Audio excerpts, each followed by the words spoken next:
नमस्कार, मी पंजाब डक. सर्वप्रथम विदर्भातल्या सर्व शेतकऱ्याला सांगू इच्छितो की 27, 28, 29, 30, 31च्या दरम्यान मान्सून पूर्व पाऊस येणार आहे, म्हणून हा अंदाज विदर्भातल्या शेतकऱ्यांनी लक्षात घ्यायचा. विदर्भातल्या सर्व शेतकऱ्याला सांगू इच्छितो की तुम्ही शेतीची कामे करून घ्या. 17 मेला अंदमान बेटावर मान्सून आलेला आहे. म्हणजे अंदमान बेटावर 17 मेला मान्सून आला, तिथून कंप्लीट 10 दिवस केरळला यायला लागतात.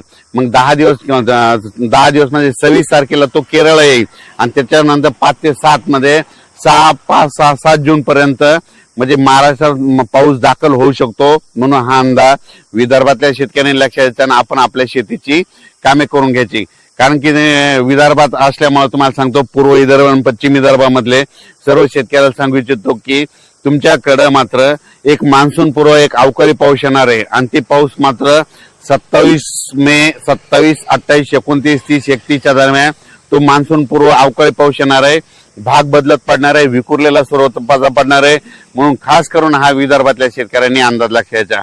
त्याच्यानंतर विदर्भाच्या बाजूला मराठवाडा आहे, तर मराठवाड्यामध्ये मान्सून पूर्व पाऊस कधी येणार, म्हणजे मराठवाड्यात देखील 27, 28 मेच्या नंतरच मराठवाड्यात देखील एक मान्सून पूर्व अवकाळी पाऊस येणार आहे. म्हणून हा मराठवाड्यातल्या शेतकऱ्यांनी अंदाज लक्षायचा. उत्तर महाराष्ट्रात देखील म्हणजे 27, 28, 29 म्हणजे मेच्या शेवटच्या आठवड्यात चांगला एक मान्सून पूर्व अवकाळी पाऊस येणार आहे आणि त्यामध्ये तुमची शेतीची कामे होणार आहे. पण या पावसामध्ये विजेचं प्रमाण जास्त असल्यामुळे शेतकऱ्यांनी शेतीचे कामे करत असताना आपली स्वतःची काळजी घ्यायची, झाडाखाली थांबायचं नाही. त्याच्यानंतर आपण आपल्या याच्याकडे पश्चिम महाराष्ट्राकडे होऊ तर पुणे जिल्हा, सातारा जिल्हा, कोल्हापूर जिल्हा, अहिल्यानगर जिल्हा, बीड जिल्हा ह्या पट्ट्यातल्या शेतकऱ्याला सांगू इच्छितो की तुम्ही देखील काय करा, अचानक कंप्लीट 21 दिवस पाऊस यायला शिल्लक राहिलेले 21 दिवसामध्ये तुम्ही तुमची शेतीची कामे करून घ्या. कारण की मेच्या शेवटच्या आठवड्यात पुणेकडे देखील एक आणि कोकणपट्टी घाटमाथ्यावर देखील पाऊस सुरू होणार आहे. म्हणून हा अंदाज सर्व शेतकऱ्यांनी लक्षात घ्यायचा. मग सांगायचं झालं तर कोकणपट्टीकडे तर जवळपास 23 तारखेच्या नंतर तिकडे पावसाचं वातावरण तयार होणार आहे.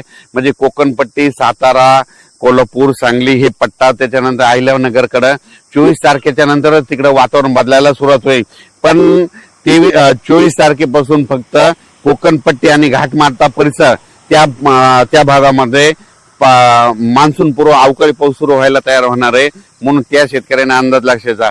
सगळ्यात महत्वाचं पुणेकराला सांगू इच्छितो की पुण्याकडे देखील 25 मे पासून तुम्हाला पाऊस पाहायला भेटेल आणि गरमीपासून सुटका भेटणार आहे. म्हणून पुणेकरांना देखील अंदाज लक्षात यायचा. राज्यातल्या सर्व शेतकऱ्याला सांगू इच्छितो की राज्यामध्ये मात्र अचानक पाऊस कंप्लीट 21 दिवस पाऊस राहिलेला आहे. तुम्ही शेतीची कामे करून घ्या. सर्व शेतकऱ्याला सांगू इच्छितो की तुम्ही काय करा, शेतीची कामे करून घ्या. कारण की आज मान्सून म्हणजे अंदमान बेटावर दस्तक दिली, तिथून कंप्लीट 10 दिवसाला पाऊस काय होतो की तो केरळला येणार आहे आणि केरळ आल्याच्या नंतर तिथून 5 ते 7 दिवसामध्ये महाराष्ट्रात येतो, दाखल होतो. त्याच्यामुळे हा अंदाज सर्व शेतकऱ्यांनी लक्षात घ्यायचा आणि आपण आपल्या शेतीची कामे करून घ्यायची. आणि आता या ठिकाणी आल्याच्या नंतर बऱ्याच ठिकाणी पाहिल्याच्या नंतर खूप ठिकाणी शेतीची कामे तशीच राहिलेली आहे. म्हणून सर्वप्रथम तुम्ही शेतीची कामं आटपा.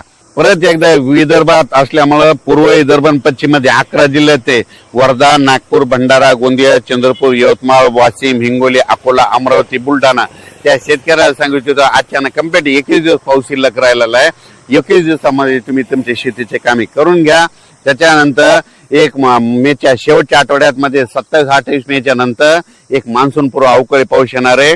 त्यामध्ये तुमच्या शेतीचे मशागत तयार होतील आणि 6-7 जून मध्ये मान्सून येण्यासाठी पोषक वातावरण तयार झालेलं आहे. म्हणून आपण आपल्या शेतीची कामे करून घ्यावी. अचानक वातावरण बदल झाला तर लगेच एक मेसेज दिला जाईल. धन्यवाद.